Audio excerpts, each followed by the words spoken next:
ضروری تو نہیں کہ اللہ نیک اور پرہیزگار لوگوں کو ہی ملے، کبھی کبھی مجھ جیسے گنہگار کو بھی اللہ بہت قریب سے محسوس ہوتا ہے،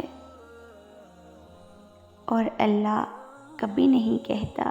کہ تم گنہگار ہو، میں تمہاری کیوں سنوں، بلکہ وہ کہتا ہے کہ آؤ مجھے سناؤ اپنی کہانی، میں سنوں گا، ایک ایک حرف سنوں گا، ایک ایک آنسو سنبھال کر رکھوں گا، ایک ایک دعا اور التجا کا اجر دوں گا،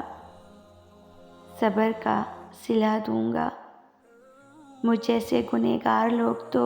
اسی بات پر ہی خوش ہو جاتے ہیں کہ وہ سن رہا ہے، اور بے شک یہی کافی ہے ہمارے لیے۔